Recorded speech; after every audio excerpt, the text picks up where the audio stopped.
We're not sure if what we found inside the plastic eggs was for the kids or for us. Either way, the message was received. I won't say where this happened. In Minnesota, Easter can look more like Christmas. Snowbanks, white fields, wind cutting through the church bells.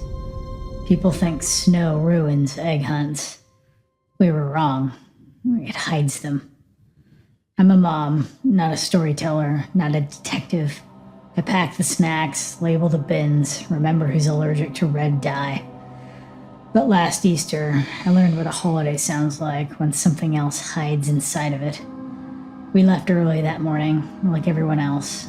Coffee in a thermos, wool socks, pastel baskets sliding in the back seat. My daughter, Maya, wore a pink hat with bear ears. 7, the age where everything is still magic. My husband, Ethan, drove in silence, the car heater fighting the cold. The community lot was full, families stomping snow off boots, the smell of coffee and exhaust.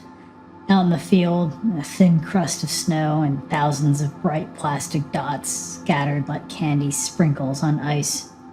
Trent, the event lead, called out through a bullhorn, 2,000 eggs this year. Everyone gets plenty. And somebody cheered. And then the rope dropped, and the kids ran screaming into the field, boots slicing into white. If you've never heard it before, plastic eggs have their own sound. That little click and rattle of two halves bumping together. It's happy noise, until you hear it later. Maya was fast. She ran to the tree line where the snow was thinner, crouched, popped an egg out and another into the basket. The dad beside me smiled. "That one's a pro," he said. I laughed. "It's all about the hat."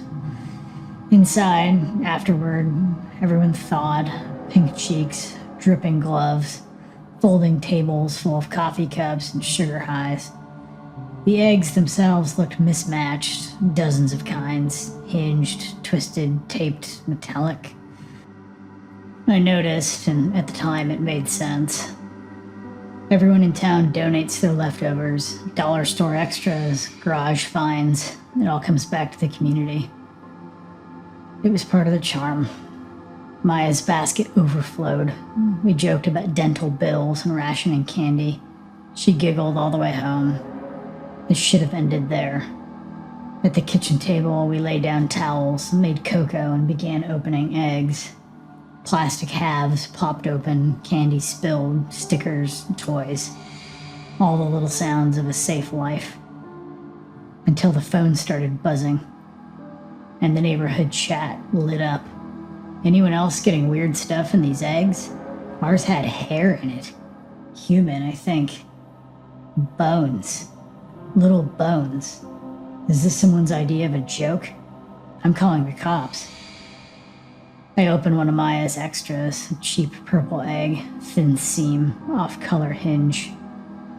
Inside of it was a piece of brown paper, torn unevenly. The handwriting was clean and precise. It said, "When the white lifts, I start counting." That's all, not a threat, not really a riddle.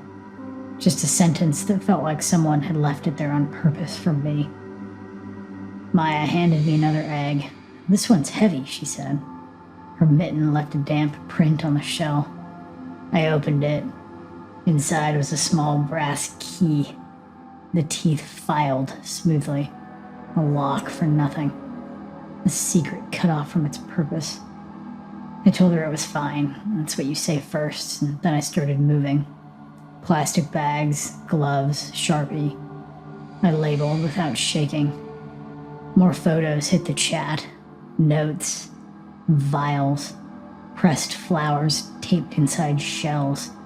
Tiny wooden crosses, the ends burned. Even a couple of dead mice curled like commas.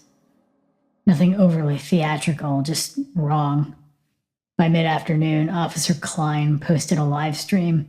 "If you can't verify the eggs, don't open them. Bag them and bring them to the community center." Behind him, poor Trent looked hollow. He repeated, 2,000 eggs total. That's what we put out. Nobody argued yet. That night, the community center looked like a relief station. Parents dropping off bags, volunteers writing down totals on a dry erase board. Extras collected was the label. 600, 1100, 1900. Over the night, the number kept rising. When it hit 3,405, someone there said, "That can't be right." Klein just pressed his lips and wrote it again. They never found all of them that week.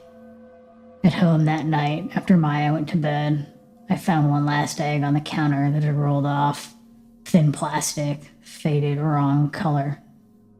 I cracked it open. Yours was fast. They saw me. Stop looking.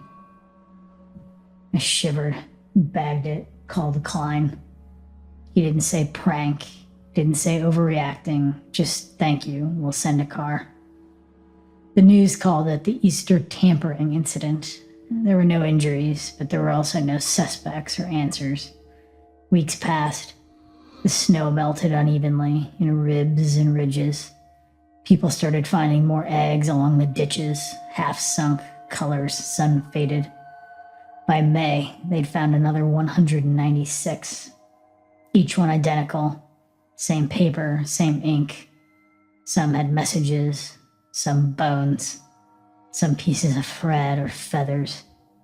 Many with the note, "When the white lifts, I start counting."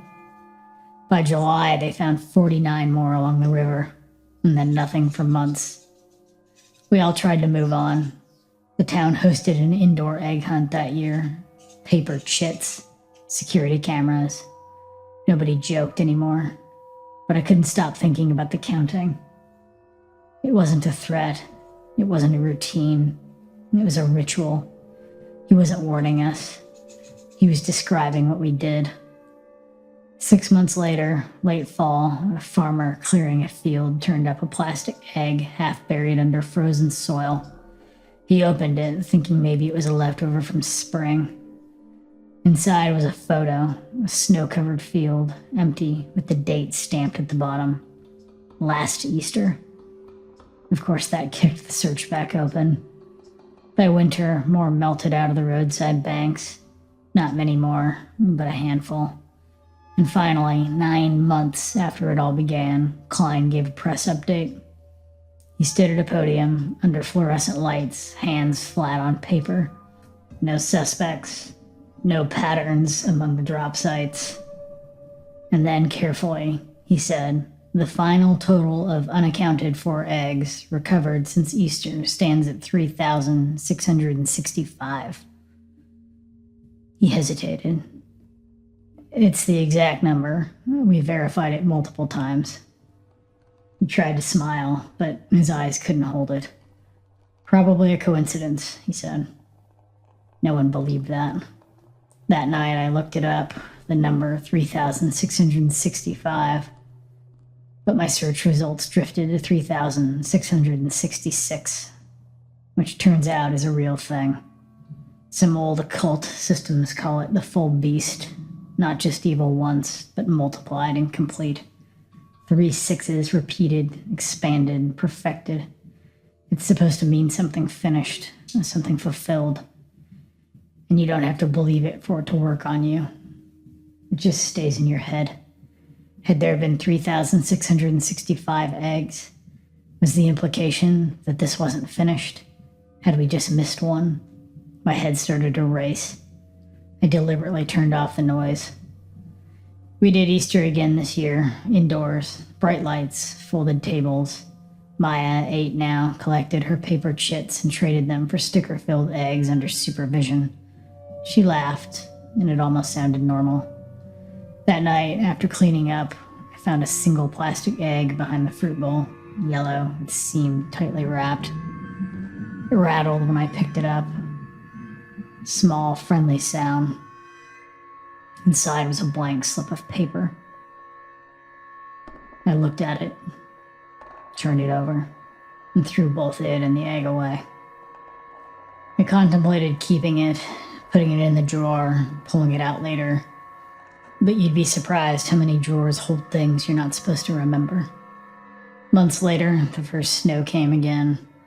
I watched it fall across the backyard, layering over everything we'd tried to forget. Somewhere under it, I imagined those bright shells still out there, the ones nobody found, the ones no one ever reported. Maybe he didn't stop counting. Maybe he's waiting for us to start again. They think snow ruins egg hunts. It doesn't. It hides them. And when the thaw comes, when the white lifts, you can almost hear it. The little plastic rattle. That cheerful sound that used to mean joy. Now it just means open me.